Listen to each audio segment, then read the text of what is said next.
Chapter 6 सोया coffee. अब तक आपने सुना कि मायरा के बेहोश हो जाने के बाद सब उसे देखने चले जाते हैं और अनाहिता और रुद्राक्ष आपस में बातें कर रहे होते हैं, तो अचानक ही मजाक में अनाहिता यह कह देती है कि उसका एहसान उतारने के लिए रुद्राक्ष उससे शादी कर ले, जिस बात को रुद्राक्ष सीरियसली ले लेता है और वहां से चला जाता है। अब आगे अनाहिता भी गहरी सोच में ही थी, तभी कुछ सोशलिटी ने आकर उसे अप्रोच किया और बहुत ही फ्रेंडली होकर बातें करने लगी। मिस मल्होत्रा, आप एक बहुत ही अच्छी इंसान लगती है, क्या हम दोस्त बन सकते हैं? मिस मल्होत्रा, आपका फिगर सचमुच कितना सुंदर है, क्या तुम मुझे कुछ फिटनेस टिप्स दोगी? हमें एक दूसरे से कांटेक्ट नंबर चेंज करने चाहिए, अब जब तुम इस शहर में हो तो हम लोग दोस्ती बढ़ा सकते हैं। वो सारी औरतें और लड़कियां बहुत ही फ्रेंडली दिख रही थी और उन्हें देखकर लग रहा था कि वो सचमुच अनाहिता से दोस्ती करने में बहुत इंटरेस्टेड है। लेकिन अनाहिता आसानी से उनकी असली इरादों को समझ गई, लेकिन उसने ऐसे नाटक किया जैसे उसे समझ में नहीं आया और हाँ मैं सर हिलाते हुए इनोसेंट एक्सप्रेशन के साथ कहा, श्यो, नए दोस्त बनाकर मुझे भी बहुत खुशी होगी। उसके इतना कहते ही सभी औरतों ने उसे घेर लिया और उससे बातें करने लगी।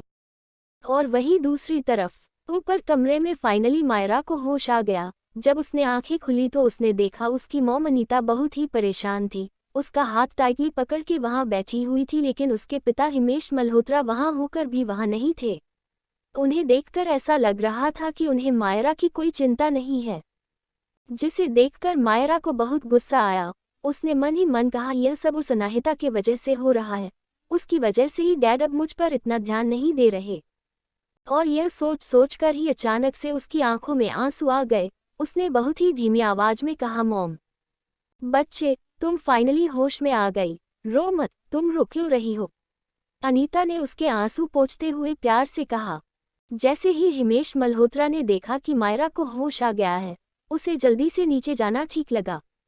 उसने कहा, बाहर अभी भी बहुत सारे मेहमान हैं, इसलिए मैं जाकर उन्हें अटेंड करता हूँ, मायरा तुम आराम करो। इससे पहले कि वो दोनों माँ बेटी उसकी बात का कोई जवाब देते, हिमेश मल्होत्रा मुड़े और वहां से चले गया।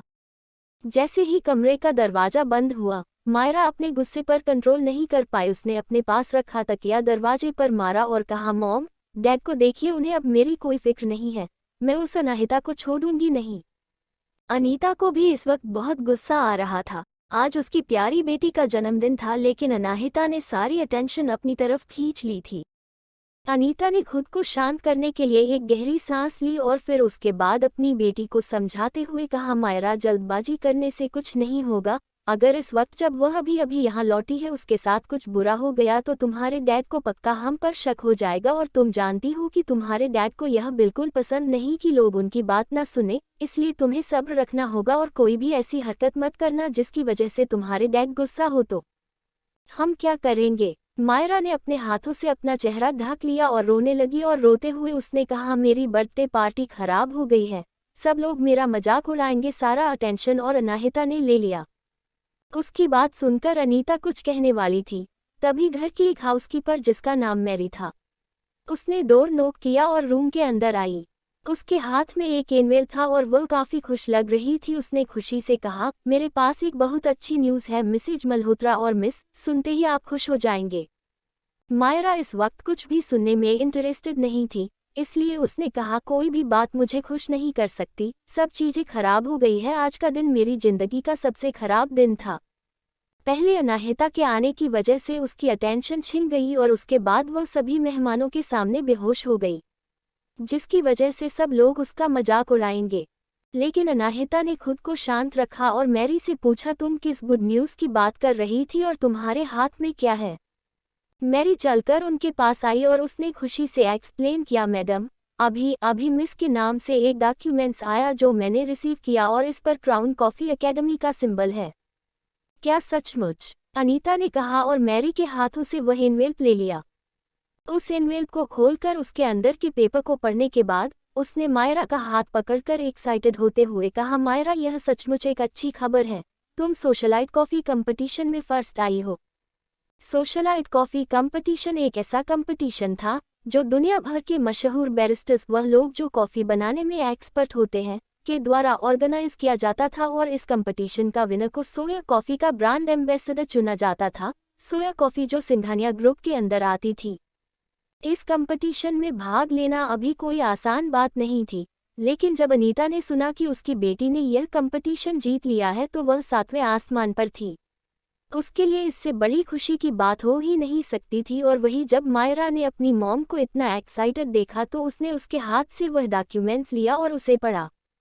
उस लेटर में उसे कंपटीशन जीतने के लिए बधाइयां दी गई थी और उसके अलावा उसे बेंगलुरु में होने वाले एक अवार्ड सेरेमनी को भी अटेंड करना था, जो वहां एक 5 स्टार होटल में होने वाला था। परंपरा के अनुसार रुद्राक्ष वहां पर खुद आकर सोया कॉफी के एम्बेसडर का नाम पर्सनली अनाउंस करेगा और उसे अवार्ड भी खुद देगा। जैसे ही मायरा ने यह सोचा वह बहुत खुश हो गई।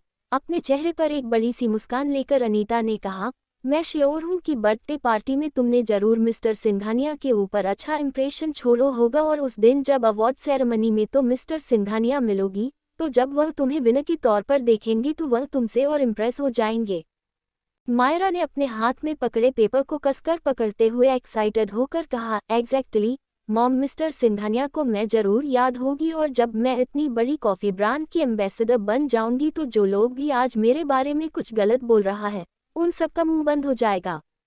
बात सिर्फ इतनी सी नहीं थी कि वह फिर से सेंटर ऑफ अट्रैक्शन बन जाएगी, लेकिन मायरा को यह भी उम्मीद थी कि वह रुद्राक्ष का दिल भी जीत लेगी। अनीता भी बहुत खुश थी। उसने खुशी में अपने पास रखे पर्स से एक नोटों की गड्डी निकाली और मैरी को देते हुए कहा, यह तुम्हारा इनाम है इतनी अच्छी खबर हमें देने के लिए। लेकिन मैरी ने मना करते हुए कहा, मिसेज मल्होत्रा, मैं यह नहीं रह सकती, मैंने तो सिर्फ यह डॉक्यूमेंट्स लाकर आपको दिया है, यह पैसे बहुत ज़्यादा है।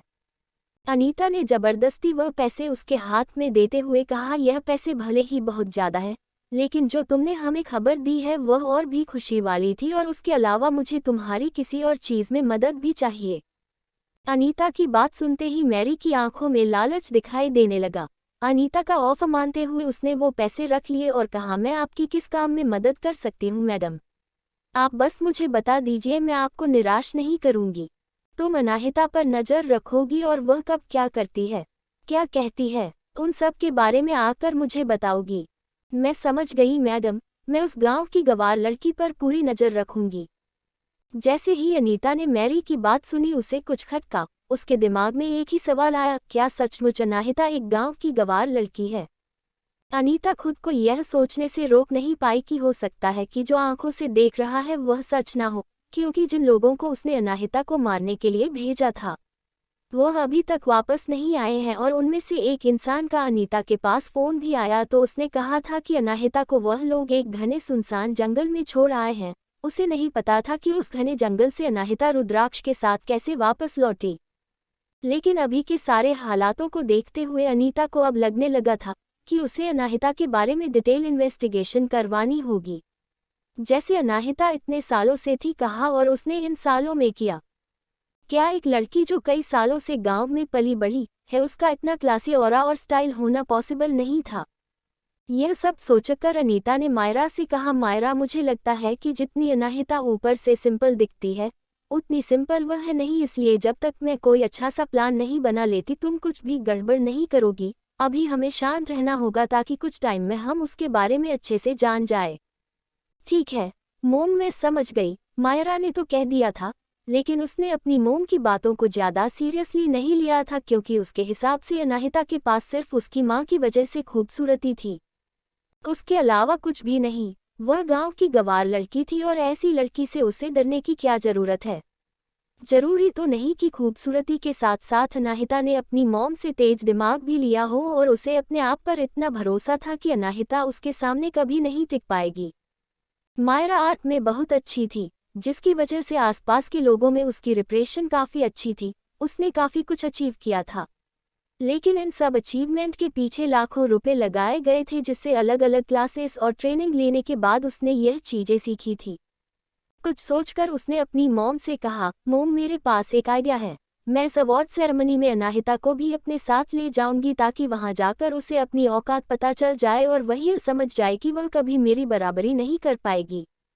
उसकी बात सुनकर अनीता ने कुछ देर सोचा और उसकी बात मानते हुए कहा, श्योर, चलो तुम्हारे डैड को यह बात बता देते हैं और जब उन्हें पता चलेगा कि तुमने कितना बड़ा कंपटीशन जीता है तो वह समझ जाएंगे कि उनकी प्यार के लायक कौन सी बेटी है।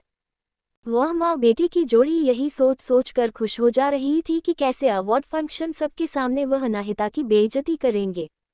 वैसे भी सिर्फ खूबसूरती के दम पर वह इन हाई सोसाइटी में अपनी जगह नहीं बना पाएगी। CH7 मायरा का प्लान उसी पर भारी पड़ा।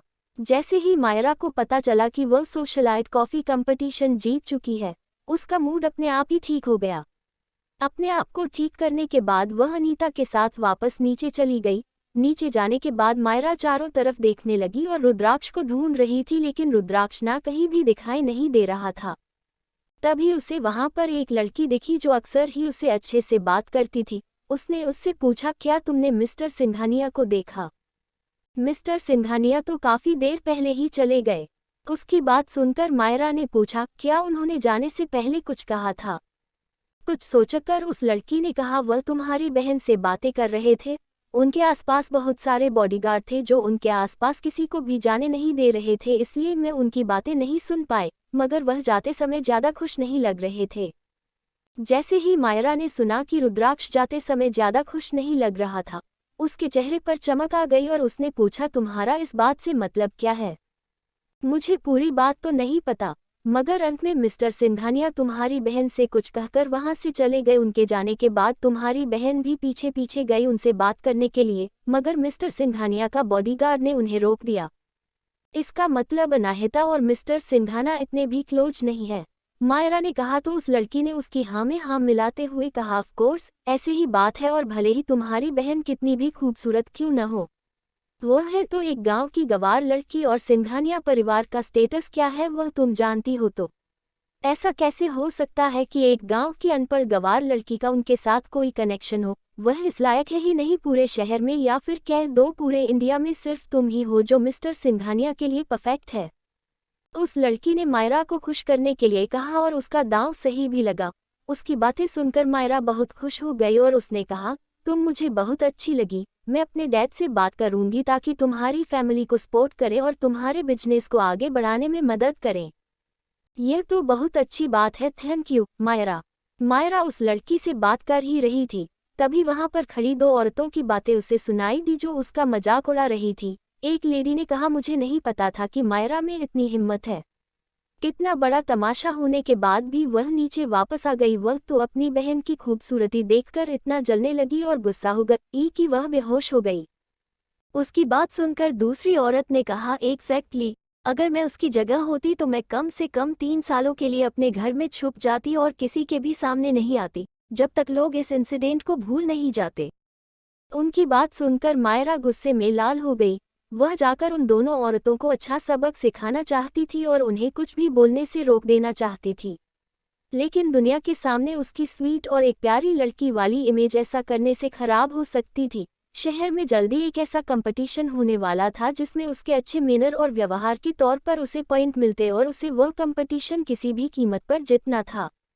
अभी उसके लिए सबसे ज्यादा मायने रखता था, वह था अनाहिता को सबक सिखाना।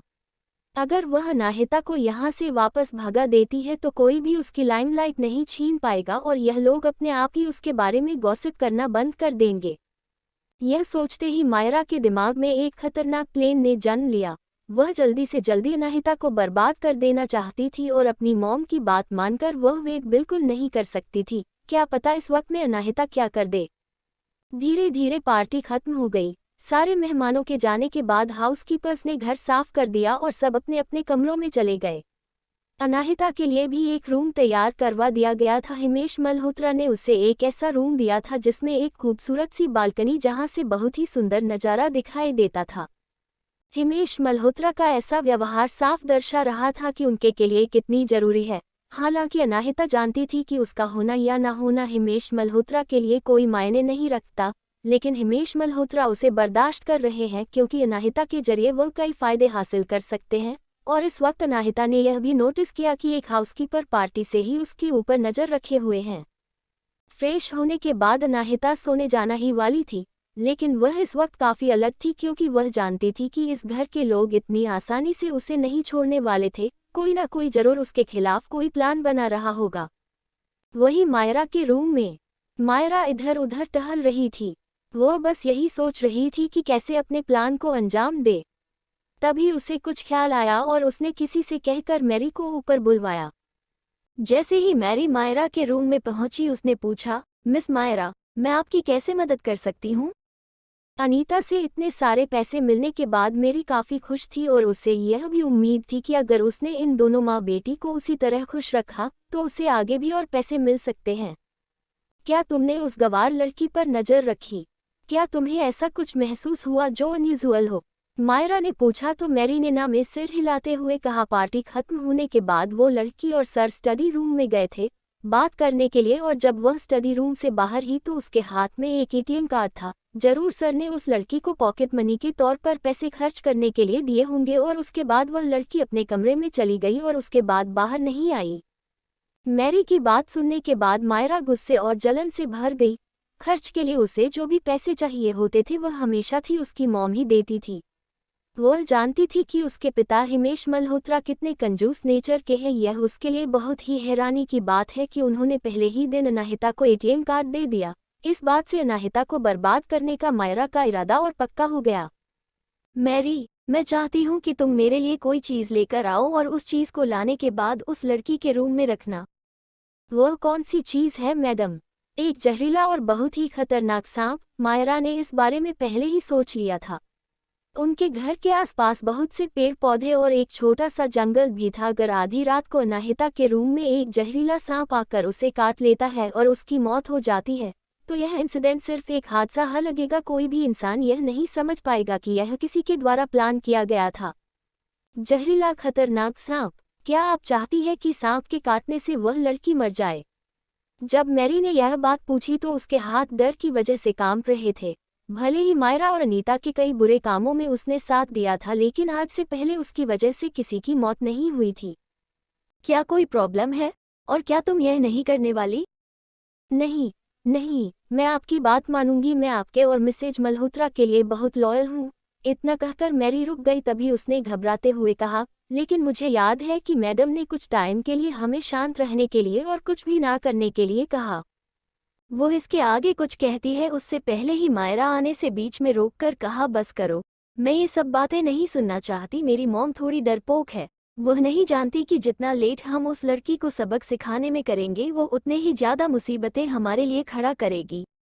यही सबसे अच्छा तरीका है उसे हमारे रास्ते से हटाने का। और वैसे भी अगर मैं गलत नहीं हूँ तो तुम्हारा छोटा बेटा एक जुआरी है और उसके जुए में हारे हुए पैसों की भरपाई करने के लिए तुमने हमारे घर से एक कुछ चीजें चुराई थी। मैं सही कह रहा हूँ ना? मायरा की यह बात सुनते ही मैरी बुरी तरह से हैरान हो गई और डर गई। उसने डरते हुए मायरा को देखा। वो यकीन नहीं कर पा रही थी उसके सामने खड़ी 20-21 साल की लड़की इतनी कम उम्र में उसे ब्लैकमेल कर रही है। मेरी अच्छे से जानती थी कि जो भी चीज़ है उसने घर से चुराई थी वह सभी काफ़ी महंगी थी, और अगर यह बात किसी और को पता चली तो उसे जेल भेज दिया जाएगा और वह सालों तक जेल से बाहर नहीं आ पाएगी।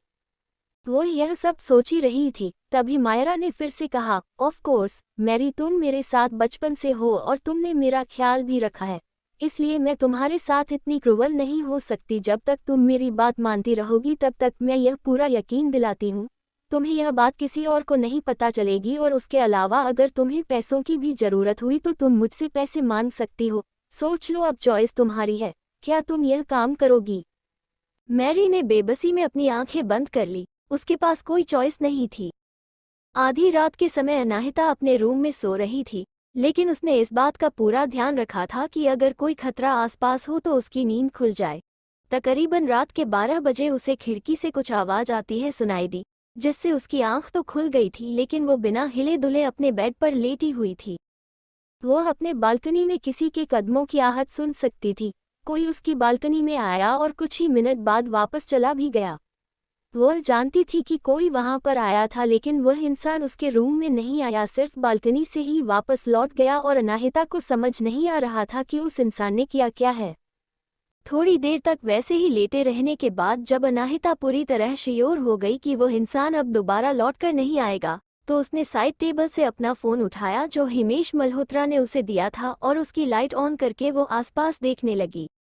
उसे आसपास कुछ नजर नहीं आ रहा था। वह समझ नहीं पा रही थी कि कोई यहाँ क्यों आया था। सिर्फ उस पर जासूसी करने के लिए तो कोई इतनी रात को उसके बालकनी में नहीं आएगा। काफी देर तक देखने के बाद जब उसे कुछ नहीं मिला तो उसने बालकनी लॉक करके वापस से सोने का फैसला किया। लेकिन तभी उसकी फोन की लाइट से उसे अपने कमरे के कोने में कुछ दिखाई दिया, लेकिन दोबारा देखने पर वहां पर कुछ नहीं था। हिस, उसे इसी के सांस लेने की आवाज भी आ रही थी, लेकिन उसे कुछ दिखाई नहीं दे रहा था। लेकिन तभी उसने ये पता लगा लिया कि आवाज कहाँ से आ रही थी। यह आवाज उसके बेड पर से आ रही थी, जो उससे तकरीबन 3 फीट की दूरी पर था। उसने जल्दी से अपने फोन की लाइट से उस तरफ देखा तो वहां उसके बेड पर एक कोबरा सांप काफी गुस्से में उसकी तरफ देखकर फुफकार रहा था। कोबरा सांप को देखकर एक पल के लिए अनाहिता थोड़ी डरी, लेकिन उसने खुद को संभाला और कोई आवाज नहीं की, वरना आवाज करती ही वो सांप उस पर झपट पड़ता। लेकिन अचानक से ही वो कोबरा अनाहिता की तरफ उछला, लेकिन अनाहिता की ट्रेनिंग की वजह से उसके रिफ्लेक्सेस काफी तेज थे, जिसकी वजह से वो जल्दी से साइड हट गई और सांप दूसरी तरफ गिरने लगा। लेकिन उससे पहले ही अनाहिता ने उस सांप की पूंछ पकड़ ली और उसका सर ले जाकर एक तकिए के नीचे दबा दिया। उसके बाद उसने वही एक दर्द से एक कैंची निकाली। वो जल्दी से उस सांप की गर्दन काट देना चाहती थी, लेकिन तभी उसे कुछ याद आया और उसके हाथ रुक गए। ये सांप एक कोबरा था जो यहाँ उत्तर दिशा की ओर नहीं पाया जाता था, ये दक्षिण दिशा की ओर पाया जाता। ये बात याद आते हैं उसे यह एहसास हुआ कि यह सांप अचानक से रेंगते हुए उसके कमरे में नहीं आया, बल्कि किसी ने जानबूझकर से उसके कमरे में छोड़ा है। तभी उसे याद आया कि कोई उसकी बालकनी में आया था। ये बात याद आती थी वो समझ गई कि यह सांप उसी इंसान ने छोड़ा है और जिसने भी यह किया है वह उसे मार देना चाहता है। अनाहिता उन सारी पॉसिबिलिटीज के बारे में सोचने लगी कि कौन उसे मार देना चाहता है। सबसे पहले उसके दिमाग में हिमेश मल्होत्रा का ख्याल आया, लेकिन वो इस बात को लेकर कॉन्फिडेंट थी कि वो उसे नहीं माना चाहेगा, क्योंकि वो उसके लिए सिंघानिया परिवार तक पहुंचने की एक सीढ़ी थी। तो इसका मतलब 2 ही लोग हैं, एक अनीता और दूसरी मायरा। लेकिन अनीता चालाक है और अनाहिता के लौटने के पहले ही दिन वो कोई ऐसा काम नहीं करेगी जिससे शक उसके ऊपर जाए। तो इसका मतलब साफ था कि यह सारा किया धरा मायरा का था। जैसे ही अनाहिता के दिमाग में ख्याल आया, उसके चेहरे के एक्सप्रेशन सख्त और आंखें कोल्ड हो गई। उसने कहा, मायरा मल्होत्रा, तुमने अपने आप को कुछ ज्यादा ही चालाक समझ लिया। अगर तुम मुझे मारना चाहती हो तो इसकी सजा तुम्हें जरूर मिलेगी। रात के समय सब लोग सो चुके थे, सिवाय मायरा के। वो अभी तक जागी हुई थी और अनाहिता की मौत की खबर सुनने का इंतजार कर रही थी। उस सांप को अनाहिता के कमरे में गए हुए काफी देर हो चुकी थी और अभी तक उसे कोई खबर नहीं मिली थी। वो ज्यादा देर तक इंतजार नहीं कर सकती थी, इसलिए उसने फोन करके मैरी को उसके रूम में बुलाया। जैसे ही मैरी उसके रूम में आई, उसने पूछा, क्या तुमने मेरा कहा हुआ काम नहीं किया? और अगर नहीं किया है तो इंतजार करो, सुबह पुलिस आती ही होगी तुम्हें लेने के लिए। जैसे ही मैरी नहीं है सुना, वो पैनिक हो गई और उसने जल्दी से कहा, आप मुझे गलत समझ रही है। मैं आपके कहे अनुसार मैंने एक बहुत ही जहरीला सांप खरीद लिया था और मैंने ही वो साहब उस लड़की के रूम में 2 घंटे पहले ही छोड़ दिया था। अगर ऐसी बात है तो मुझे अब तक कुछ सुनाई क्यों नहीं दिया? अगर सांप ने उसे काटा होता तो वह जग गई होती और दर्द में चिल्ला रही होती। मेरा रूम उसके रूम के बिल्कुल पास है, मुझे अब तक कोई चीखें क्यों नहीं सुनाई दी? मायरा ने गुस्से में पूछा। मुझे कुछ नहीं पता, हो सकता है कि उस सांप ने उसे काटा ही ना हो। मायरा की यह बात सुनकर मेरी ने ना में सर हिलाते हुए कहा, नहीं, उस सांप बेचने वाले ने मुझे ये बात कंफर्म की थी कि वो सांप बहुत गुस्से में है और कई दिनों से भूखा भी। वो जब भी किसी जिंदा इंसान को अपने आसपास देखेगा उस पर वार जरूर करेगा। उसकी बात सुनकर मायरा कंफ्यूज हो गई। उसने गुस्से में पूछा, तो उसने अटैक किया क्यों नहीं? हो क्या रहा है? तभी मैरी ने फिर कहा, उस सांप बेचने वाले ने यह भी कहा था कि यह सांप बहुत जहरीला है और अगर जल्द से जल्द उस सांप का जहर शरीर से नहीं निकाला गया तो इंसान कुछ ही घंटों में मर जाएगा। हो सकता है कि सांप ने उसे काट दिया हो और वह लड़की रिएक्ट कर पाती उसके पहले ही वह लड़की मर। मैरी इसके आगे कुछ कहती है, उससे पहले ही मायरा ने से बीच में रोका और कहा, इसका मतलब वो शायद मर चुकी होगी। अगर ऐसा है मिस, तो क्या मैं किसी बहाने से जाकर उसके रूम में चेक करूं? मायरा ने अपना हाथ हिलाते हुए कहा, उसकी कोई जरूरत नहीं है। अगर तुम उसके रूम में गई तो सारा शक तुम पर चला जाएगा और उसके अलावा अगर वह जिंदा हुई तो उसे टाइम पर हॉस्पिटल ले जाने की वजह से वह बच भी सकती है। मैं तुमसे कहूंगी कि तुम जाओ और सो जाओ, हम रात गुजरने का इंतजार करते हैं, तब तक तो लड़की पक्का मर जाएगी और कल सुबह उसके कमरे में उसकी लाश मिलेगी। मैरी ने हाँ में सर हिलाते हुए कहा, यू आर राइट मिस, सुबह तक तो पक्का मर जाएगी और उसके बाद भगवान भी उसे जिंदा नहीं कर पाएंगे। मैरी की बात सुनकर मायरा बहुत खुश हो गई। उसके एक्सप्रेशन से साफ पता चल रहा था कि वो कितनी एक्साइटेड है। खुशी के मारे उसने अपने गले से एक डायमंड का पेंडेंट निकालकर मैरी को दे दिया और कहा, तुमने बहुत अच्छा काम किया, ये तुम्हारा रिवॉर्ड है और अगर तुम्हें और कुछ भी चाहिए हो तो तुम बेझिझक मुझसे मांग सकती हो। थैंक यू मैम, मैरी ने खुशी से कहा। जो अनाहिता को मारने का उसके मन में गिल्ट और डर था, वो नेकलेस को देखते ही गायब हो गया। ठीक है, फिर तुम जाओ, सो जाओ और मैं भी आज़ाद बहुत अच्छे ही नींद सोएंगी, मायरा ने कहा तो मैरी उसके रूम से चली गई। उसने मन में पहले ही सोच लिया था कि कल सुबह उसकी बहन की लाश देखने के बाद उसे कैसे रिएक्ट करना है और उसके अंतिम संस्कार पर कितना रोना है।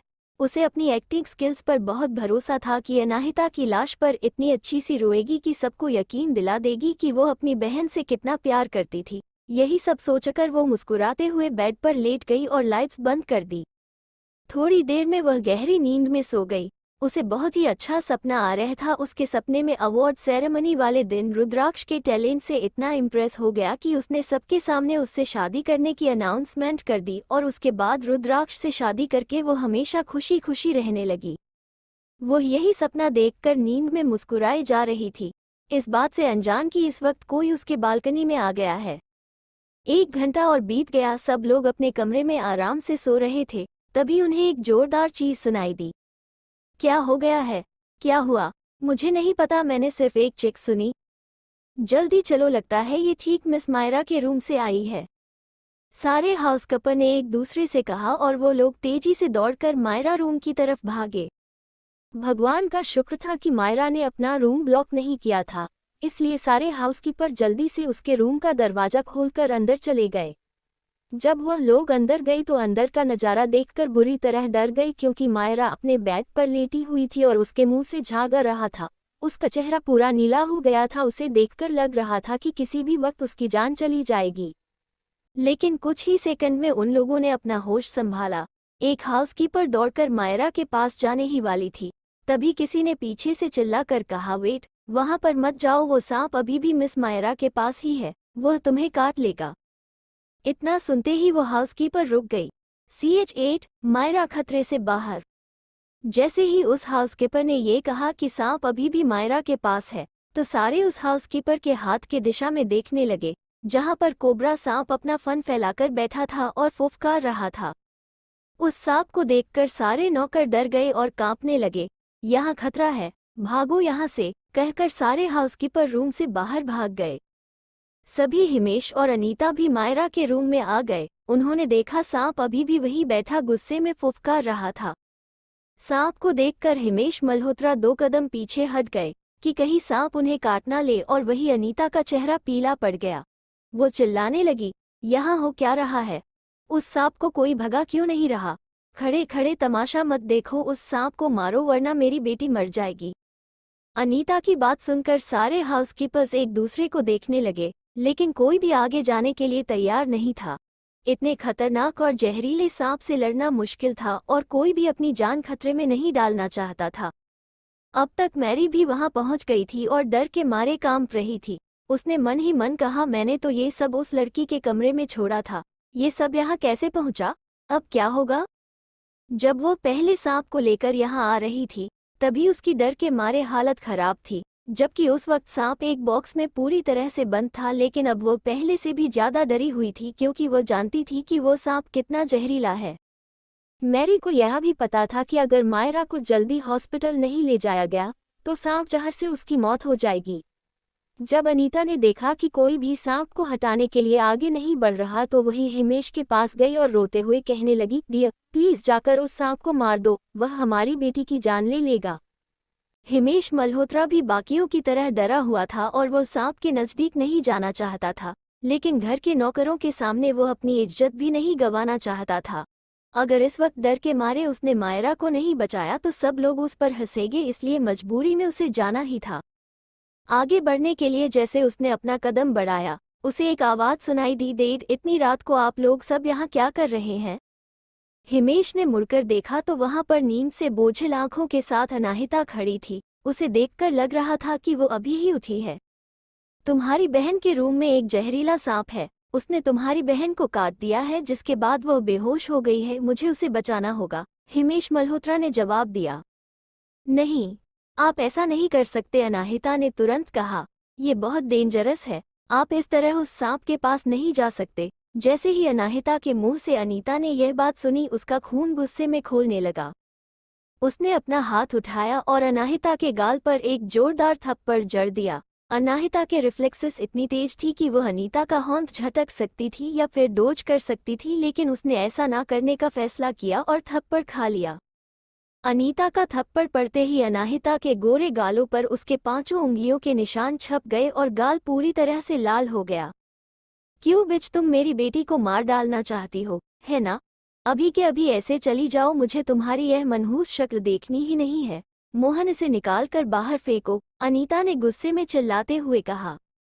मोहन अंकल वहां पर बहुत पहले से काम करते थे, जब अनाहिता छोटी थी तब से ही, और वह अनाहिता के साथ कुछ गलत नहीं कर सकते थे। इसलिए उन्होंने उम्मीद से हिमेश मल्होत्रा की तरफ देखा कि शायद वो अनाहिता को बचाएंगे। इससे पहले कि हिमेश मल्होत्रा कुछ सोच पाते या बोल पाते, उससे पहले ही अनाहिता ने रोते हुए कहा, डैड, मुझे सिर्फ आपकी फिक्र थी, वैसे भी आप हेड ऑफ द फैमिली है। अगर आपको कुछ हो गया तो हम क्या करेंगे? अभी अभी तो मैं आपसे मिली हूँ, मैं आपको खोना नहीं चाहती थी। अनाहिता ने इतने मासूमियत और ईमानदारी से कहा कि हिमेश मल्होत्रा का दिल पिघल गया। उसने खुद से ही कहा, यह ठीक कह रही है, मैं हेड ऑफ द फैमिली हूँ, सबका ख्याल मुझे ही रखना है। अगर मुझे कुछ हो गया तो इन लोगों का क्या होगा? सिर्फ मेरी प्यारी बेटी ही मेरे बारे में अच्छा सोच रही है और उसे मेरी चिंता है, बाकी सब तो मुझे मारने पर तुले हुए हैं।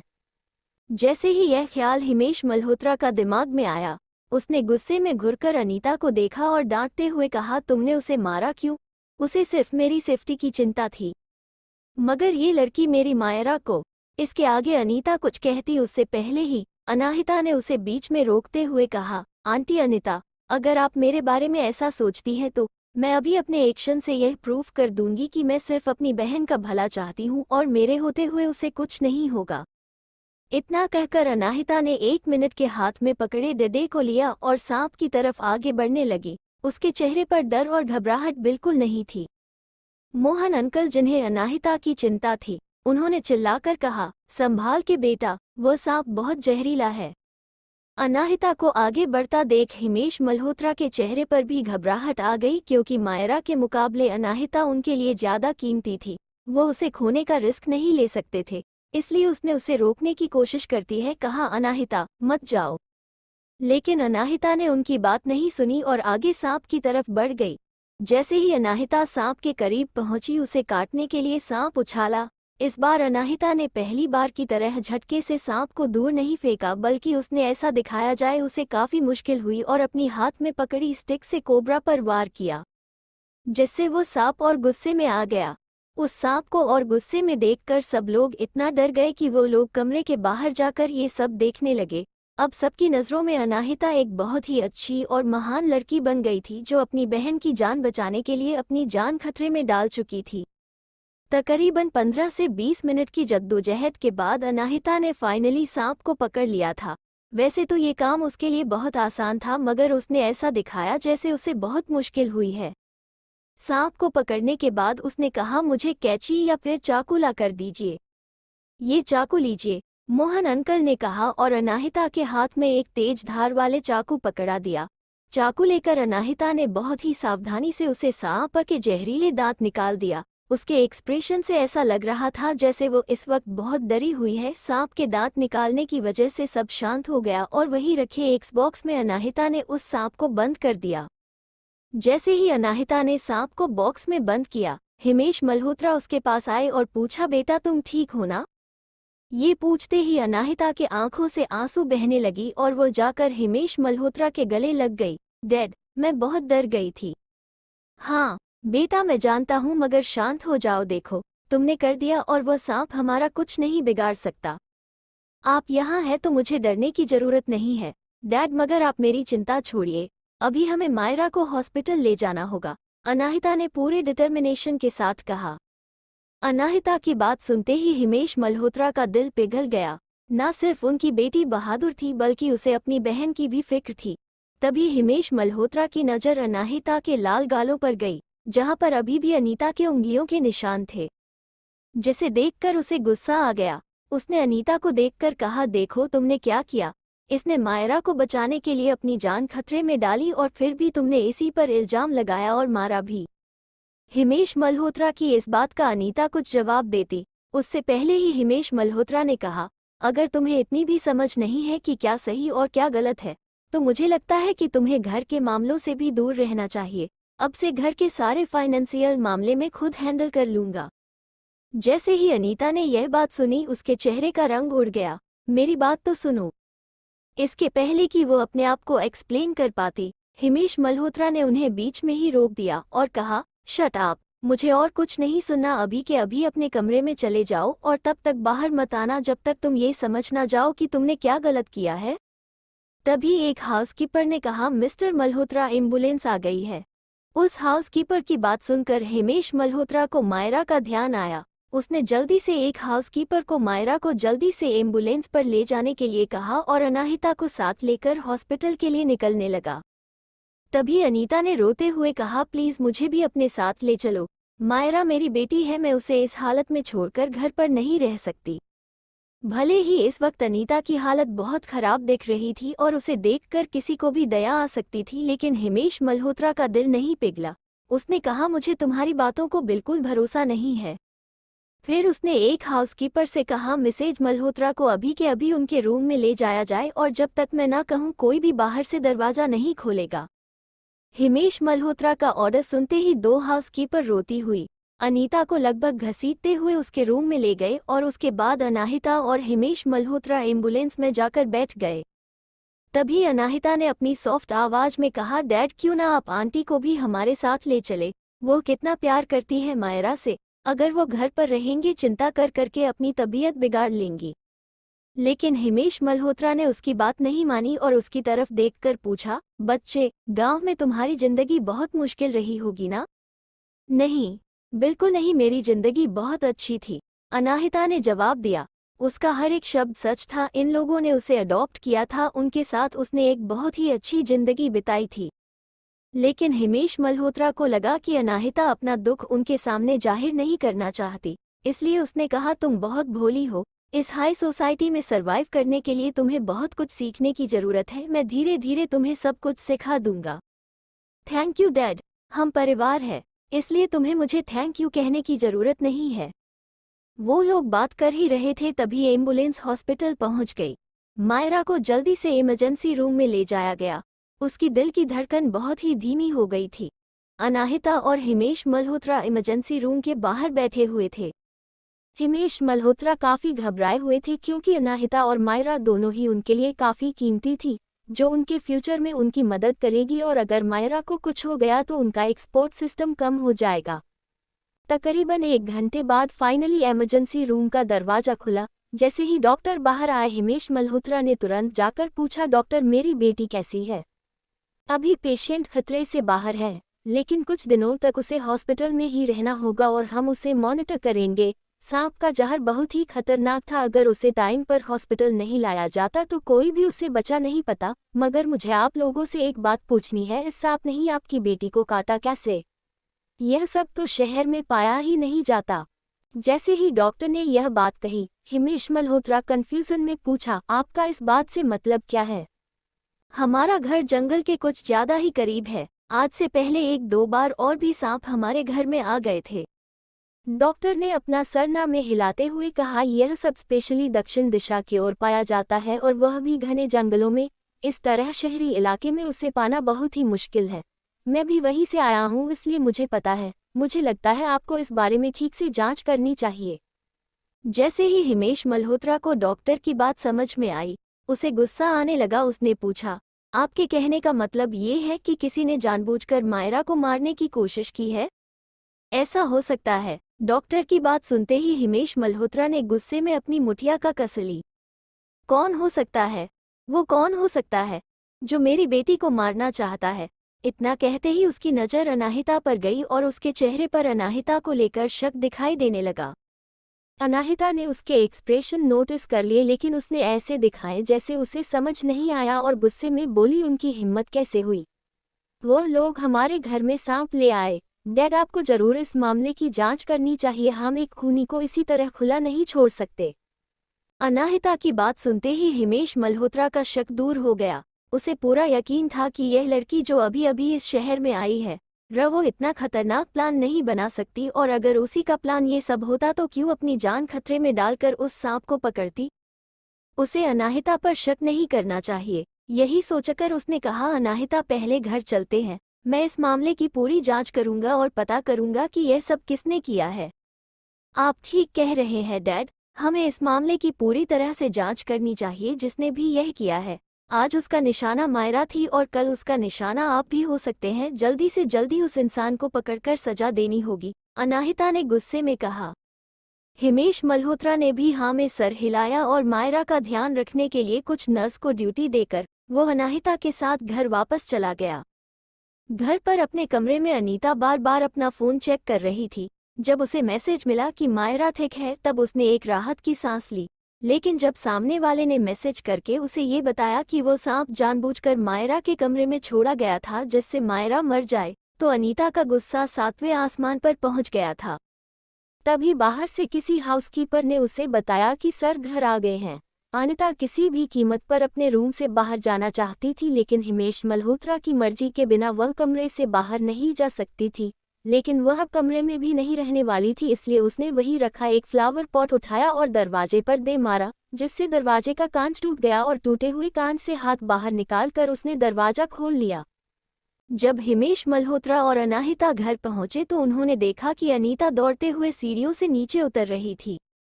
हिमेश, यह अनाहित का ही किया धरा है। इस घटिया लड़की ने ही सांप मायरा के कमरे में छोड़ा था ताकि मायरा मर जाए। यही अभी अभी गांव से आई है और गांव में से सांप पाना बहुत आसान बात है। अब तुम ही मायरा को इंसाफ दिला सकते हो। अनीता की बात सुनकर अनाहिता ने ही दर्द भरे एक्सप्रेशन और आंखों में आंसू लाकर कहा, आंटी, आपको मुझ पर शक था, इसीलिए मैंने अपनी जान खतरे में डालकर मायरा को बचाया, लेकिन फिर भी आप मुझ पर इल्जाम लगा रही हैं और आप तो ये भी कह रही हैं कि साथ में लेकर आई थी। अनीता ने अनाहिता को देखकर जोर से चिल्लाते हुए कहा, तुम ही थी वह। मैं जानती हूँ, इसलिए यह नाटक करना बंद करो। हिमेश, पहले इसे कमरे में बंद करो और उसके बाद इसे तब तक खाना नहीं तो जब तक ये सच ना बताएं। अनीता की बात सुनकर हिमेश मल्होत्रा ने चिल्लाते हुए कहा, चुप हो जाओ, तुमने पहले भी एक बार इस पर इल्जाम लगाया। क्या तुम चुप हो सकती हो? मैं इस मामले की पूरी जांच करूंगा और पता लगा लूंगा कि यह सब किसने किया है, इसलिए तुम अपने कमरे में जाओ और वहीं रहना। कोई अनीता को उसके कमरे में लेकर जाए और इस बार पूरा ध्यान रखना कि वह वापस कमरे से बाहर न आ सके। हिमेश मल्होत्रा की बात सुनकर हाउसकीपर एक बार फिर अनीता को घसीटते हुए वापस उसके कमरे में ले जाने लगे। वह चिल्ला रही थी, लेकिन उसकी बात किसी ने नहीं सुनी। नहीं, सब उसे अनीता को जाते हुए देखते रहे। अनाहिता को अब पक्का यकीन हो गया था कि इस सांप वाले इंसिडेंट का आइडिया पूरा का पूरा मायरा का ही था। अगर यह प्लान अनीता का होता तो वो हिमेश मल्होत्रा को इन्वेस्टिगेशन करने के लिए नहीं कहती। अनाहिता ने हिमेश मल्होत्रा की तरफ मुड़कर कहा, डैड, मैंने अभी नोटिस किया कि यहाँ पर बहुत सारे सर्विलेंस कैमरा है, तो आप उनकी फुटेज चेक कीजिए और आप कुछ लोगों को वहाँ भी भेजिए जहाँ से सांप खरीदे जा सकते हैं, और उस सांप बेचने वाले से पूछिए कि किसने हाल फिलहाल में सांप खरीदे थे। अनाहिता की बात सुनकर हिमेश मल्होत्रा ने हाँ में सर हिलाया और हाउसकीपर्स को जैसा अनाहिता ने कहा वैसा करने के लिए कह दिया, और कुछ हाउसकीपर्स को घर में भी फैला दिया ताकि वो ये चेक कर सके कि घर में और कोई सांप तो नहीं।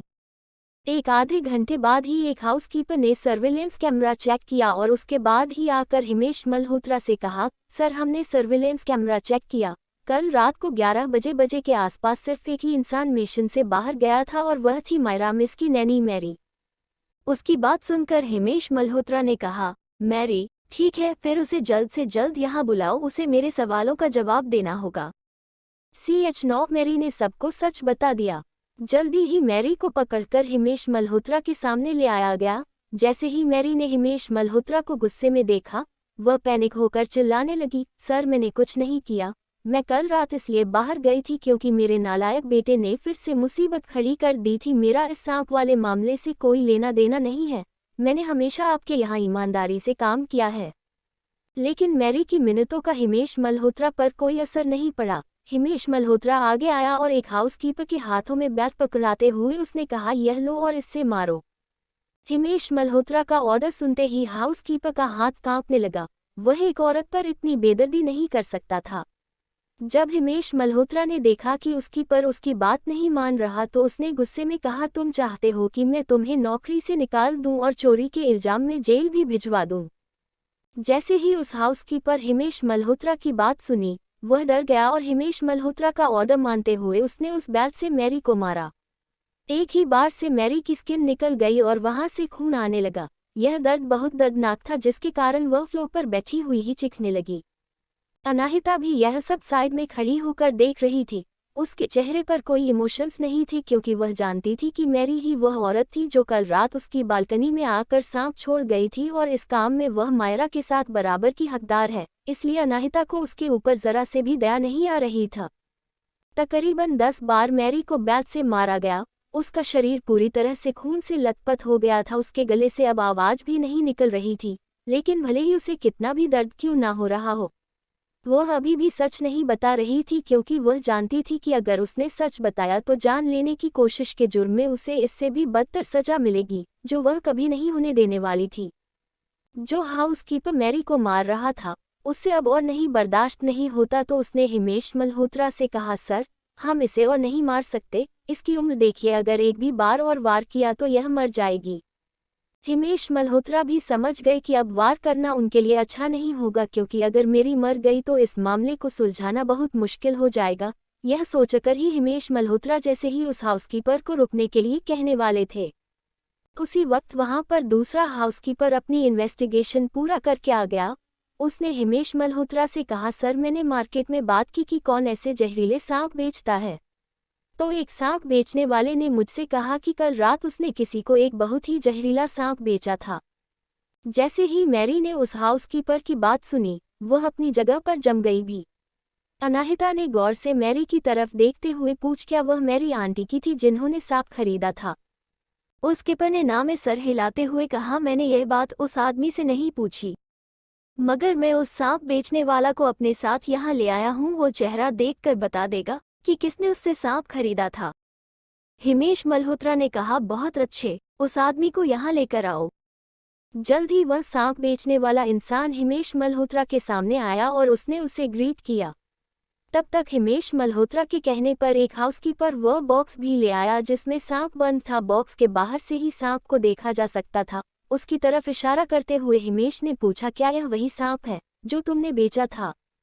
सांप को एक नज़र देखने के बाद उस आदमी ने हाँ में सर हिलाया और कहा, हाँ सर, यही है। यह सांप बहुत ही कम मिलते हैं और इसके शरीर पर जो निशान है वह भी बहुत कम ही पाया जाता है, इसलिए मैं इसे झट से पहचान गया।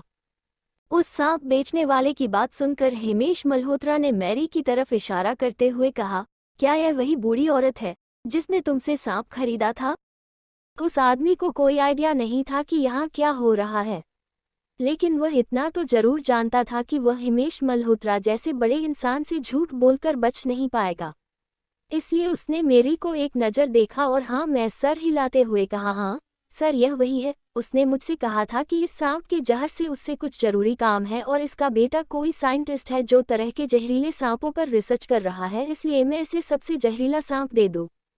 अब सच सबके सामने आ गया था। हिमेश मल्होत्रा ने मैरी के पास जाकर गुस्से में उसे बहुत जोर से धक्का दिया और बहुत ही गुस्से में पूछा, अब तुम्हें क्या कहना है इस बारे में? नीचे फ्लोर पर पड़ी हुई मैरी सूखे पत्ते की तरह कांप रही थी, लेकिन वह अभी भी चुप थी। तभी अनाहिता आगे आई और उसने कहा, देखिए मैरी आंटी, अब सच सबके सामने आ चुका है। अब बेहतर यही होगा कि आप सब कुछ सच सच बता दें, इससे पहले कि पुलिस यहाँ आए और वह आपसे अपने तरीके से उगलवाए कि आप मायरा को नुकसान क्यों पहुँचाना चाहती थी। आपने उसे बड़े होते हुए देखा है और आप उसे मार डालना चाहती थी। आपको नहीं लगता कि आप बहुत ही निर्दयी हैं? नहीं, मैंने यह नहीं किया। मैं मायरा मिस को क्यों नुकसान पहुंचाना चाहूंगी? वो मेरी बेटी की तरह है। तभी अनाहिता ने फिर कहा, तो फिर आप किसे नुकसान पहुंचाना चाहती थी? मेरे डैड को, या फिर किसी ने आपको पैसे दिए थे मुझे फंसाने के लिए, या फिर आप अब यह कहेंगे कि मैंने ही आपको पैसे दिए थे सांप यहाँ लाने के लिए? अनाहिता के लास्ट वर्ड से मैरी पूरी तरह से हैरान हो गई। पहले उसने यही सोचा था कि वह सारा दोष अनाहिता पर ही डाल देगी तो शायद अनीता और मायरा उसे बचा लेंगे, लेकिन जब अनाहिता ने खुद अपने मुंह से यह बात कही तो अब उस पर इल्जाम लगाना बेवकूफ़ी होगा। जब अनाहिता ने देखा कि मैरी अभी भी अपनी वफादारी नहीं छोड़ रही और ना ही मायरा का नाम ले रही है, तो उसने हिमेश मल्होत्रा की तरफ मुड़कर कहा, डैड, पुलिस को फ़ोन कीजिए, इस जैसे खतरनाक इंसान को पूरी जिंदगी जेल की सलाखों के पीछे होना चाहिए। उसकी बात सुनते ही मैरी ने अनाहिता की तरफ देखा और रिक्वेस्ट करते हुए कहा, नहीं प्लीज़ आप ऐसा मत कीजिए, मेरे दोनों बेटों को अभी भी मेरी ज़रूरत है।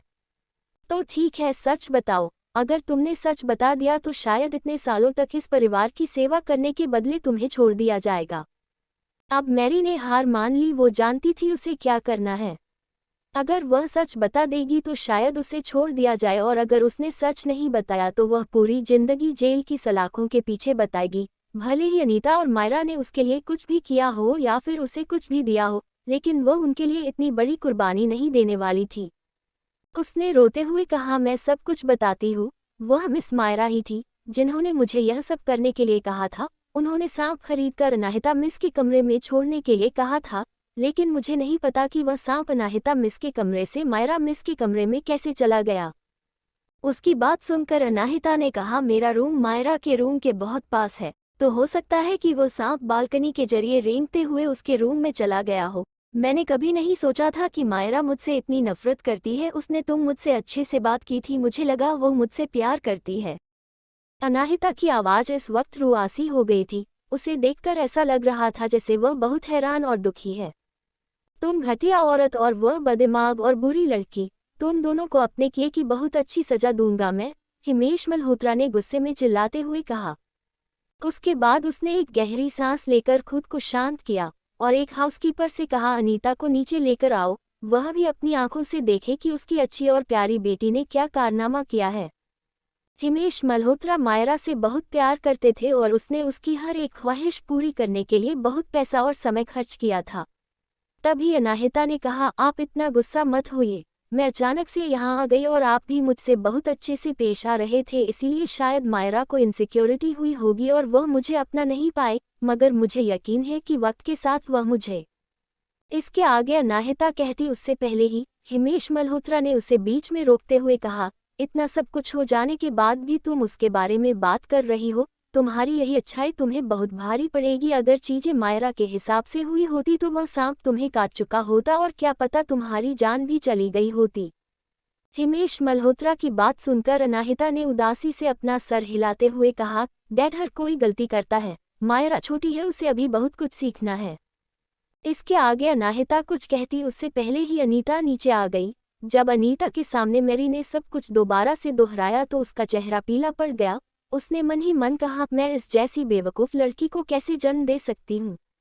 अनीता ने बार बार मायरा को समझाया था कि कुछ वक्त के लिए अनाहिता पर सिर्फ नज़र रखनी है, कोई कदम नहीं उठाना। मायरा ने न सिर्फ उसकी बात अनसुनी कर दी बल्कि उससे छुपाकर इतना बड़ा कांड भी कर दिया। अब से किसी भी तरह खुद को बचाना होगा और यह देखना होगा कि मायरा को कम से कम सजा मिले। इसलिए अपने चेहरे पर झूठी उदासी लाकर कहा, मुझे माफ़ कर दीजिए हिमेश, मैं हमारी बेटी को अच्छे संस्कार नहीं दे पाई। जब वह वापस आ जाएगी तो मैं उसे बहुत अच्छे से समझाऊंगी। अनाहिता बेटा, आई एम सॉरी, एक तो मैंने यह सब किया और उसके ऊपर से मैंने तुम्ही पर इल्ज़ाम लगाया, लेकिन प्लीज़ अपनी बहन को माफ़ कर दो, मैं उसे बहुत अच्छे से समझा दूंगी। जब हिमेश मल्होत्रा ने देखा कि कैसे अनीता ने अपनी गलती मान ली तो उसका गुस्सा थोड़ा शांत हुआ और उसने कहा, ठीक है, मैं नहीं चाहता कि यह बात बाहर आए और लोगों के सामने हमारे परिवार की बेइज्जती हो, इसलिए मैं यह मामला यही खत्म कर रहा हूँ।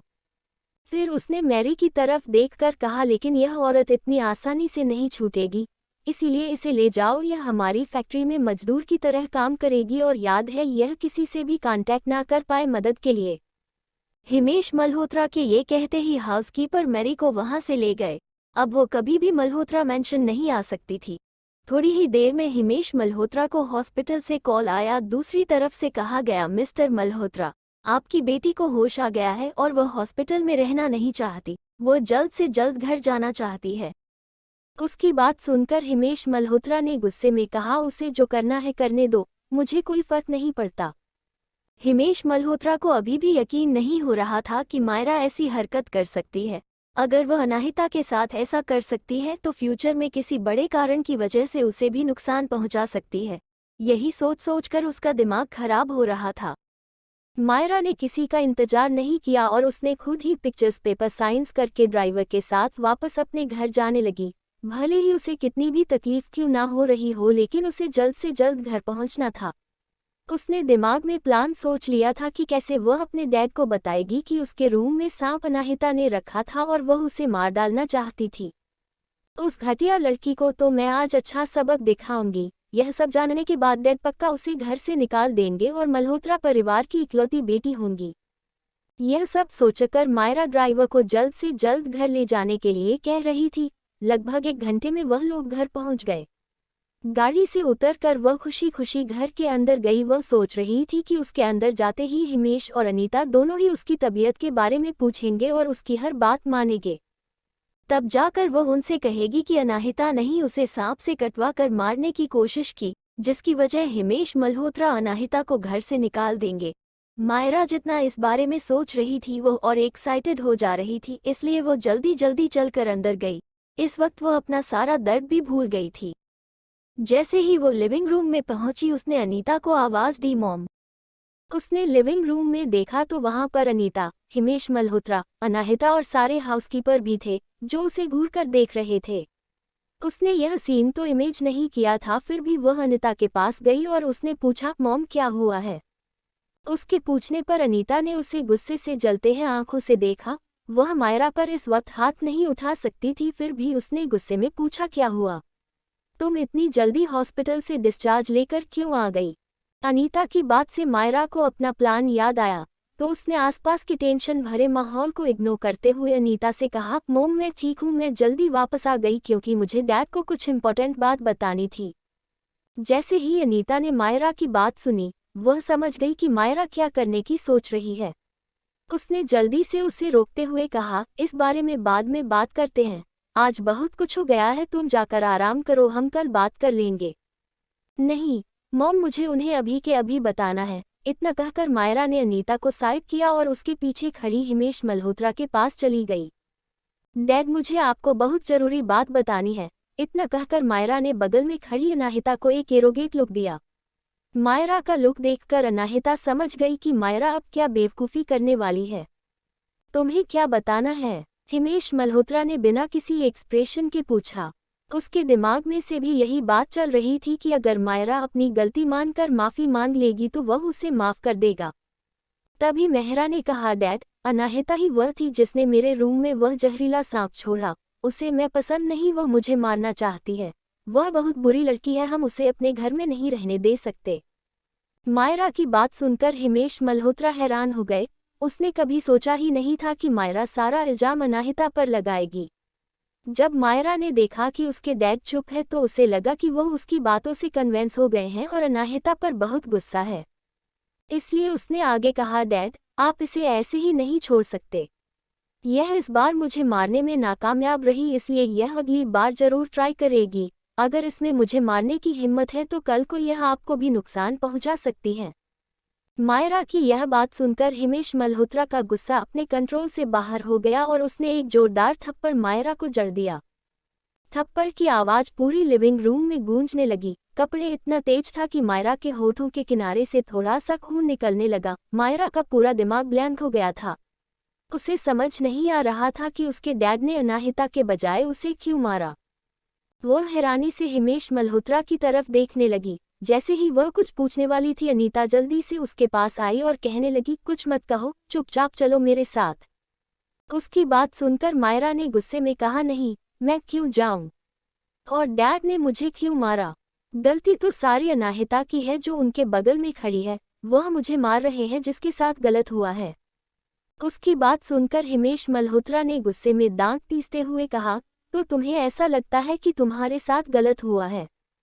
तो क्या मेरे साथ नहीं हुआ? मैं हॉस्पिटल में थी, डॉक्टर ने यह भी कहा कि अगर कुछ मिनट और लेट हो जाते तो मैं जिंदा नहीं बचती। यह सब तमाशा पीछे खड़ी अनाहिता देख रही थी। उसके चेहरे पर एक डेविल स्माइल थी, लेकिन उसने अपनी स्माइल छुपा ली और आगे आते हुए कहा, मायरा, तुम अभी भी झूठ क्यों बोल रही हो? वह भी ऐसे टाइम पर तुम्हारी वजह से। देखो डैड कितने गुस्से में है। मायरा ने गुस्से में चिल्लाकर कहा, इस घर में बोलने का हक तुम्हें किसने दे दिया? अनाहिता ने कहा, मायरा मुझे लगता है कि तुम्हें कोई आइडिया नहीं है कि सबको सच्चाई पता चल चुकी है।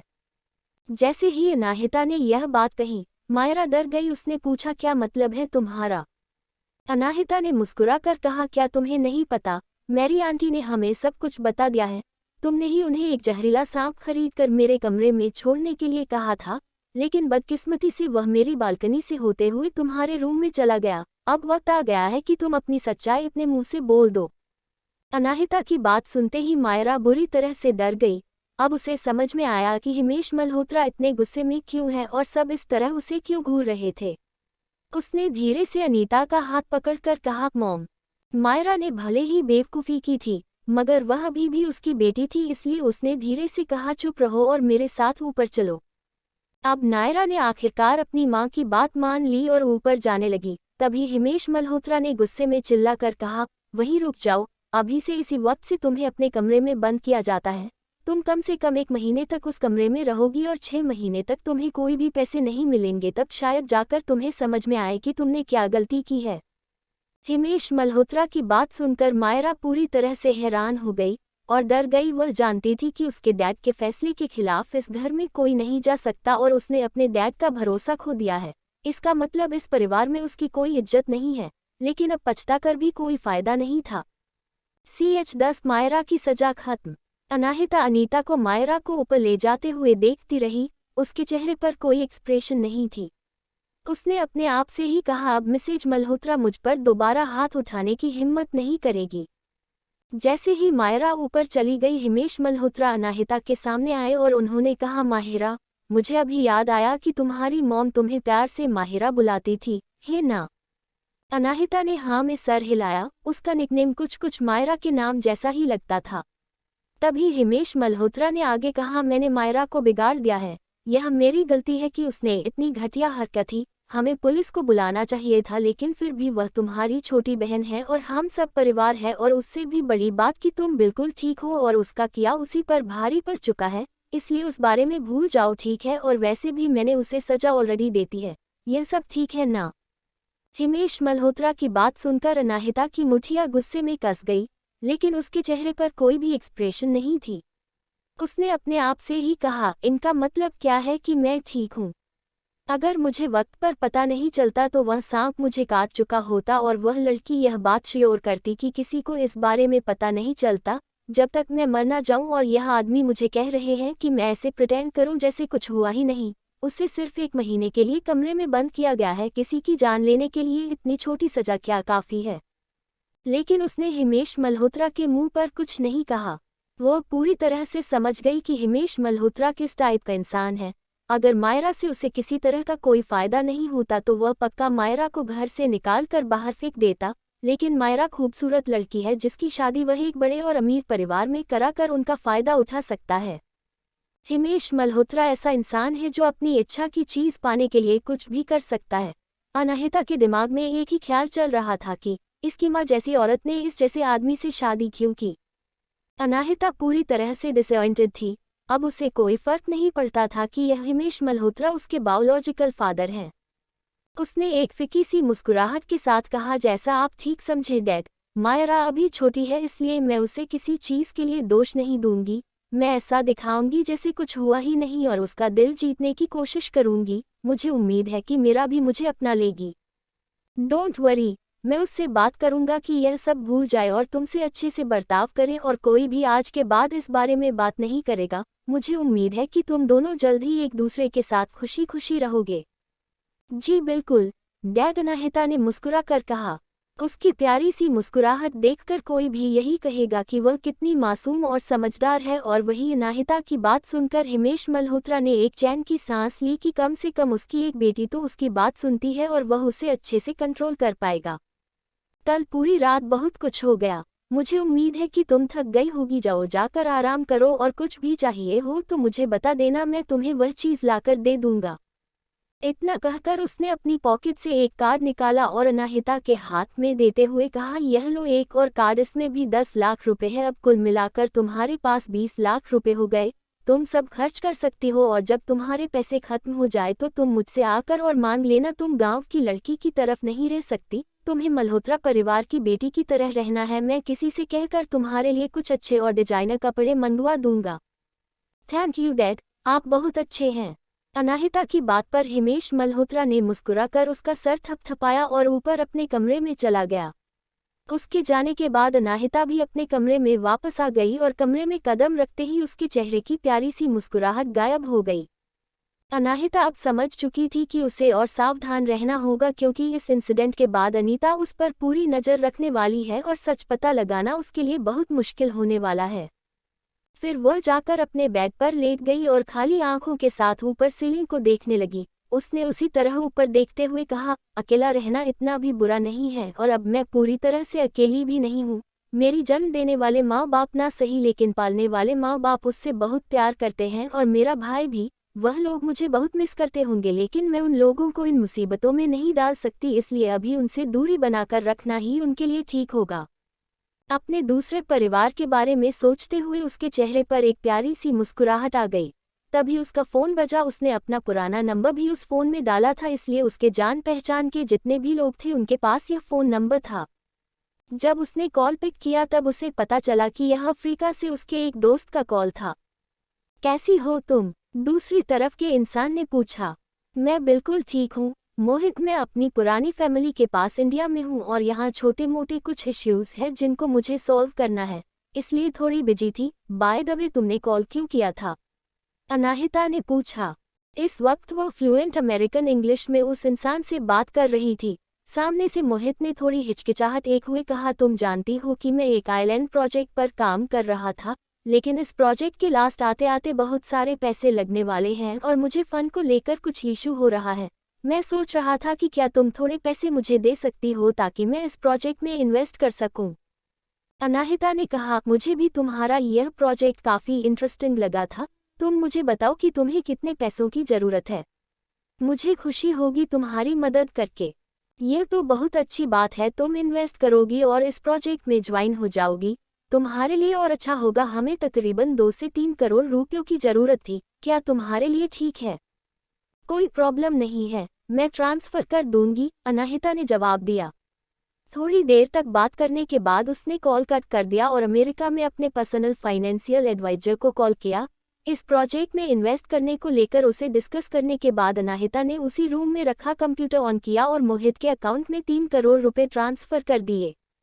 जैसे ही उसने अपना काम किया, तभी उसकी नज़र टेबल पर रखे हिमेश मल्होत्रा की 2 कार्ड्स पर गई और उसकी हंसी छूट गई, क्योंकि जो लड़की खुद अरबों की मालिक है उसे हिमेश मल्होत्रा ने 20 लाख रुपए खर्च करने के लिए दिए हैं। लेकिन उसने तुरंत ही कंप्यूटर से ट्रांजैक्शन की सारी हिस्ट्री डिलीट कर दी। वहीं दूसरी तरफ अनीता मायरा को लेकर उसके रूम में गई और उसके बाद उसका गुस्सा फूट पड़ा और उसने चिल्लाते हुए कहा, बेवकूफ़ लड़की, मैंने तुमसे कितनी बार कहा था कि कुछ भी गड़बड़ मत करना। अभी हमें सिर्फ अनाहिता पर नज़र रखनी है और उसके बारे में सब कुछ जानना है। तुम मेरी बात सुनती क्यों नहीं? अपनी मॉम की डांट सुनकर मायरा की आंखों से आंसू आ गए और उसने सुबकते हुए कहा, मैंने सोचा नहीं था कि चीज़ें इस तरह से पलट जाएंगे, मगर मॉम आपको मेरी बातों पर भरोसा करना होगा। अनाहिता ही वह है जिसने वह सांप मेरे कमरे में छोड़ा था ताकि मुझे वह काट सके। मैंने मेरी से साफ साफ कहा था कि सांप को उसके रूम में छोड़े। दांत पीसते हुए अनीता ने कहा, मैं जानती हूँ उसी लड़की का क्या धरा है। अनीता की बात सुनकर मायरा कंफ्यूज हो गई और उसने पूछा, तो आपने डैड के सामने पूरी सिचुएशन एक्सप्लेन करने में मेरी मदद क्यों नहीं की? वो लड़की बहुत शातिर है। अनीता ने एक गहरी सांस छोड़ते हुए कहा, मैंने तुम्हें कितना कुछ सिखाया लेकिन फिर भी तुम अभी तक बेवकूफ़ की बेवकूफ़ी हो। तुम्हारे पिता को उस पर बहुत भरोसा है इस वक्त, और अगर उन्हें पता चला कि तुमने ही पहले उसके रूम में सांप छोड़ा था तो तुम इस बात को कैसे क्लीन करोगी? यह बात तुम्हारी किसी भी तरह से कोई मदद नहीं करने वाली थी, उल्टा तुम्हारे डैड को और गुस्सा आ जाता। तो अब मैं क्या करूं? क्या मैं इसी तरह अपने रूम में बैठी रहूं? क्या आपने देखा नहीं था वह 2 कौड़ी के नौकर मुझे कैसे देख रहे थे? जैसे ही आंखों में मेरा मजाक उड़ा रहे हो। 2 मिनट की शांति के बाद अनीता ने कहा, अब मुझे लगता है कि यह लड़की मेरी सोच से भी ज़्यादा कॉम्प्लिकेटेड। मैं उसके बारे में सब कुछ जानकारी निकालने की पूरी कोशिश करूंगा, लेकिन तब तक तुम उससे दूर रहोगी। मैं जानती हूँ उसे बर्दाश्त करना मुश्किल है, लेकिन तुम्हें करना होगा, तुम ऐसे नाटक करो कि तुम्हें अपनी गलती का बहुत पछतावा है और तुम अब उसे सचमुच अपनी बहन एक्सेप्ट कर चुकी हो। ऐसा करने से तुम्हारे डैड शांत हो जाएंगे और खुश हो जाएंगे। तुम जानती हो कि जो उनकी बात नहीं मानता उससे वह बिल्कुल पसंद नहीं करते। बट डैड ने मुझे 1 महीने के लिए रूम में बंद कर दिया है, मैं बाहर नहीं जा सकती। पागल लड़की, क्या तुम भूल गई हो कि 1 हफ्ते में वह अवार्ड सेरेमनी है। 1 हफ्ते के लिए शांत रहो। जब तुम्हारी डैड को तुम्हारी इतनी बड़ी जीत के बारे में पता चलेगा तो वह तुम्हारी गलती भूल जाएंगे। हाँ, आप बिल्कुल ठीक कह रही हैं, मैं इसे 1 हफ्ते में बहुत अच्छे से प्रैक्टिस करूंगी और उस सेरेमनी में सबको दिखा दूंगी कि मैं बेस्ट हूँ। चलो, शुक्र है तुम्हें कम से कम अक्ल तो आई। इतना कहकर वह दोनों वहीं बैठकर बातें करने लगी। देखते ही देखते 5 दिन गुजर गए। इन 5 दिनों में अनीता और मायरा ने कुछ नहीं किया और न ही अनीता ने मायरा को रूम से बाहर निकालने के लिए या फिर उसकी सजा कम करने के लिए हिमेश मल्होत्रा से कहा, बल्कि वह हिमेश मल्होत्रा के सामने जानबूझकर अनाहिता की ज़्यादा केयर करती और उसे अच्छे से बर्ताव करती। उस सांप वाले हादसे के बारे में किसी को भी बात करने इजाज़त नहीं थी। सब पहले की तरह रह रहे थे जैसे कुछ हुआ ही नहीं। छठे दिन जब वह लोग रात को डिनर कर रहे थे तो पिछले 5 दिनों की तरह ही अनीता बार बार अनाहिता के प्लेट में खाना सर्व कर रही थी। उसे इस तरह करते देखकर अनाहिता ने मुस्कुरा कर कहा, थैंक यू आंटी, मगर अब रहने दीजिए। तभी अनीता ने मुस्कुरा कर कहा, तुम अब से मुझे मॉम कहो, मैं तुम्हें अपनी बेटी ही मानती हूँ, बिल्कुल मायरा की तरह। वह भी मेरी बायोलॉजिकल बेटी नहीं है, फिर भी मैं उसे बहुत प्यार करती हूँ, इसलिए तुम भी मुझे बिना किसी हिचकिचाहट के मॉम कह सकती हो। उसकी यह बात सुनकर अनाहिता घूरकर उसे देखने लगी। उसने अपने मन में कहा, तुम्हारी बायोलॉजिकल बेटी नहीं है, मुझे तुम्हारी बातों पर बिल्कुल भरोसा नहीं है। मायरा सिर्फ मुझसे कुछ ही महीने छोटी है, इसका मतलब हिमेश मल्होत्रा का अफेयर मेरी मॉम की प्रेगनेंसी के दौरान ही तुमस चल रहा था। हिमेश मल्होत्रा को हमेशा से ही अपनी इज्जत की फिक्र है, इसलिए वह दुनिया के सामने उसे अपनी बेटी नहीं मानता। जरूर इस औरत के दिमाग में कुछ ना कुछ चल रहा है, तभी यह मुझे मॉम बुलाने के लिए कह रही है। मेरी सिर्फ 2 माँ हैं, एक मेरी बायोलॉजिकल मदर जिन्होंने मुझे जन्म दिया और एक मेरी वह माँ जिसने मुझे पाल पोस कर बड़ा किया। तुम माँ कहलाने के लायक नहीं हो। इतना सोचकर अनाहिता ने हिमेश मल्होत्रा की तरफ देखा और कहा, डैड यह थोड़ी जल्दी है, मैं इन्हें अभी इस नाम से नहीं भुला सकती। उसके चेहरे पर मासूमियत साफ झलक रही थी। अनाहिता को पक्का यकीन था कि वह अपनी एक्टिंग स्किल के दम पर अपनी बात मनवा लेगी और कोई भी उसकी मासूमियत देखकर उसे मना नहीं कर सकता। हिमेश मल्होत्रा भी नहीं बना कर पाए और उन्होंने कहा, यह ठीक है, रिश्ते बनाने में वक्त लगता है, इसे तो अपना समय लो। अनीता को मॉम बुलाने के लिए तुम्हें कोई मजबूर नहीं करेगा। Thank you dad. उसके बाद अनाहिता ने एक सॉरी फेस के साथ अनीता को देखा और कहा, आई एम सॉरी आंटी, मैं आपको इतनी जल्दी मॉम नहीं बुला सकती।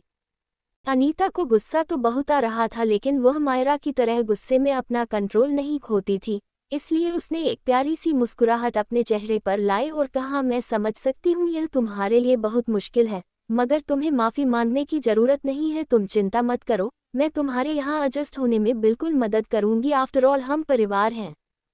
Thank you aunty. कोई बात नहीं। दोनों ही ने अपनी एक्टिंग स्किल के दम पर किसी को कोई शक नहीं होने दिया, जिससे हिमेश मल्होत्रा का मूड भी अच्छा हो गया। हिमेश मल्होत्रा का मूड अच्छा देखकर अनीता ने कहा, हिमेश मुझे तुमसे कुछ बात करनी है, यह मायरा के बारे में है। मायरा का नाम सुनते ही हिमेश मल्होत्रा का मूड एक बार फिर खराब हो गया। उसने अपने हाथ में पकड़ी हुई चम्मच टेबल पर पटकते हुए कहा, लेट मी गैस, तुम जरूर उस लड़की के फेवर में कुछ कहोगी ताकि उसकी इस हरकत को मैं माफ़ कर दूं, लेकिन मैं तुम्हें बता दूं कि मैंने सिर्फ उसे कमरे में बंद करके पहले ही बहुत दया दिखा दी है उसके ऊपर, इसलिए तुम उसकी सज़ा कम करवा दूंगी या फिर उसे बचा होगी, इस बारे में सोचना भी मत। अनाहिता भी शक की नज़रों से अनीता की तरफ देखने लगी। वह समझ गई कि क्यों पिछले कुछ दिनों से अनीता और मायरा दोनों ही शांत थे और उसके साथ इतना अच्छा भी हो रहा था। तभी अनीता ने उदास सा फेस बनाकर कहा, मैं उससे माफ़ करने के लिए नहीं कह रही हूँ, यह कोई और बात है, मैं सिर्फ कुछ तुम्हें बताना चाहती थी। हिमेश मल्होत्रा ने उसकी तरफ देखा और पूछा, क्या बात है? उसकी बात सुनकर अनीता ने बहुत ही ड्रामेटिक वे में गहरी सांस छोड़ी और अपने पॉकेट से एक पेपर निकालकर हिमेश मल्होत्रा को दिखाते हुए कहा, मुझे आज ही एक लेटर मिला है, तुम्हें क्राउन कॉफ़ी एकेडमी कंपटीशन तो याद ही होगा। मायरा ने उसमें भाग लिया था और वह जीत चुकी है, उसे फर्स्ट प्राइज मिलने वाला है। क्या? हिमेश मल्होत्रा ने हैरानी से कहा।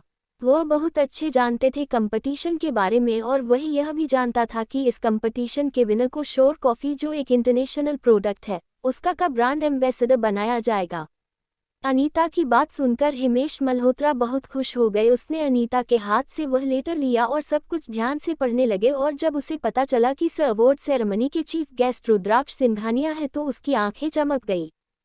उसने अपने हाथ में लेटर को पकड़ा और एक्साइटेड होते हुए कहा, यह तो बहुत अच्छी खबर है, तुमने मुझे पहले क्यों नहीं बताया? यह अवार्ड सेरेमनी तो कल दोपहर को ही है। अनीता ने धीरे से कहा, यह सब मायरा की गलती की वजह से हुआ। जब मैंने कल उसे इसके के बारे में बताया तो उसने कहा कि वह यहाँ नहीं जाना चाहती, वह घर पर रहकर अपनी गलती सुधारना चाहती है। हिमेश मल्होत्रा ने कहा, क्या पागलपन है? ऐसा मौका जिंदगी में सिर्फ एक बार मिलता है और वह नहीं जाना चाहती कि उसका दिमाग खराब हो गया है।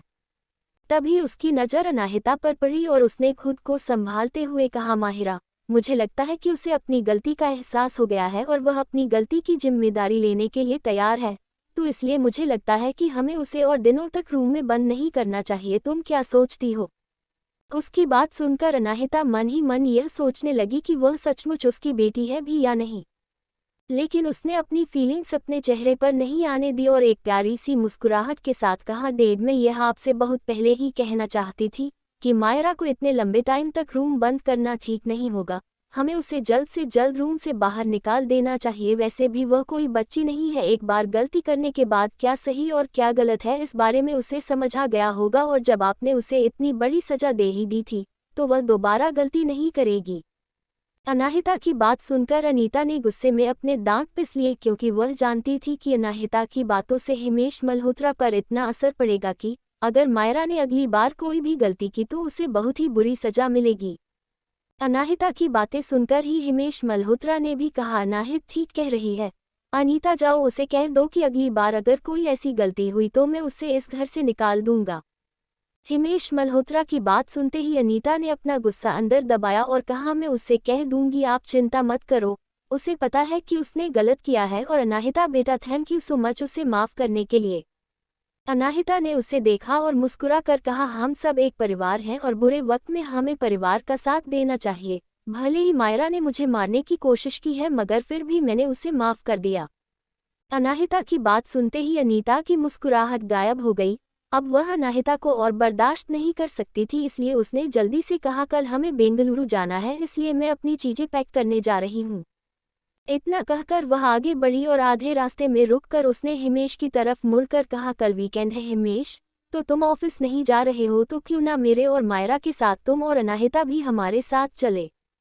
अनीता की बात सुनकर हिमेश मल्होत्रा को रुद्राक्ष और अनाहिता की दोस्ती याद आई, इसलिए उसने जल्दी कहा, तुम बिल्कुल ठीक कह रही हो, तुम अनाहिता के भी कपड़े पैक कर लो और कल के ट्रिप के लिए इसके लिए कुछ नए कपड़े भी ले लेना।